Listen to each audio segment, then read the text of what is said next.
மாயையில் இருக்காங்க, மக்கள் அறியாமையில் செஞ்சுட்டாங்க அப்படின்னு பேச வேண்டியது எந்த விதத்தில் இது நியாயம்னு எனக்கு புரியலை. ஒரு சாமானியனாக யோசித்து பார்க்கும்போது இந்த அரசியல்வாதிகள் எல்லாருமே மக்கள் மீது குற்றம் சுமத்துறாங்களே ஒழிஞ்சு நம்ம என்ன செஞ்சோம், நம்ம என்ன தவறு செஞ்சோம், நம்ம மக்களுக்கு என்ன செய்யாமல் விட்டோம் அதை யோசிக்கிறாங்களா இல்லையானே தெரிய மாட்டேங்குது. 2 வருஷத்தில் ஒருத்தர் கட்சி ஆரம்பித்து மக்கள் மனசை ஜெயிச்சு அவர் தேர்தலையும் வெற்றி அடைஞ்சிருக்காருன்னா எவ்வளோ பெரிய மாற்றத்தை மக்கள் எதிர்பார்த்துருப்பாங்க. விஜய் வெற்றி அடைஞ்சதுக்கு ஒரே காரணம் என்னவாக இருக்கும்? ஒரு சாமானியனாக யோசித்து பார்த்தா கூட தெளிவாக தெரியுது, மக்களுக்கு மாற்றம் தேவைப்பட்டிருக்கு.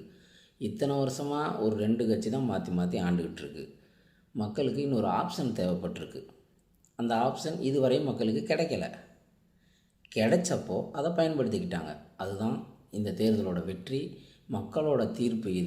இது நீங்கள் என்ன சொன்னாலும் மக்களை எத்தனை தடவை முட்டாள், மக்கள் அறியாமையில் இருக்காங்க, அவங்க கவர்ச்சியில் இருக்காங்க, அவங்களுக்கு ஒன்றும் தெரியலை, மக்களுக்கு அரசியல் புரியாது, மக்களுக்கு அரசியல் தெரியாது அப்படின்னு எத்தனை தடவை நீங்கள் மக்கள் மீது குற்றம் சொன்னாலும் அடுத்த தேர்தலில் திரும்ப அந்த அதிகாரத்தை பெறுவதற்கு நீங்கள் அதே அறியாமையில் இருக்கிற மக்கள் முன்னாடி தான் வந்து நிற்கணும், அவங்ககிட்ட தான் ஓட்டு கேட்டு ஆகணும்.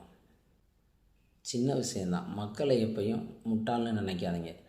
சரி, 2 கட்சி தான், இந்த 2 கட்சி தான் மாற்றி மாற்றி ஆண்டுக்கிட்டு இருக்கு, இதுக்கு மாற்றம் இன்னொன்று வரலையா?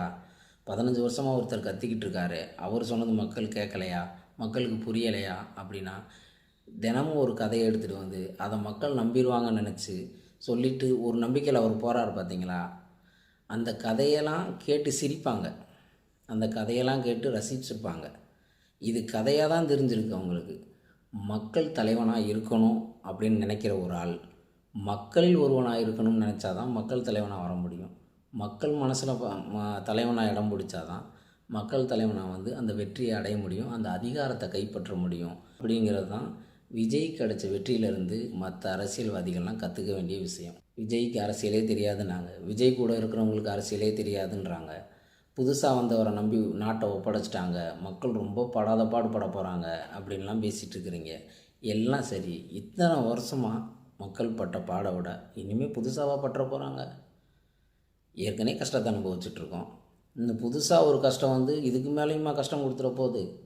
ஒன்றும் கிடையாது. விஜய் ஒன்றுமே பண்ணாட்டியும் அதே கஷ்டம் எல்லாருக்கும் இருக்க தான் போகுது. அவர் பண்ணுறாரா பண்ணலையாங்கிறது காலம் பதில் சொல்லும்.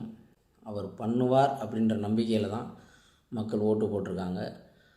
மக்களின் நம்பிக்கையை அவர் கெடுக்காமல் காப்பாற்றுவார்னு நம்புவோம். தொடர்ந்து பேசுவோம்.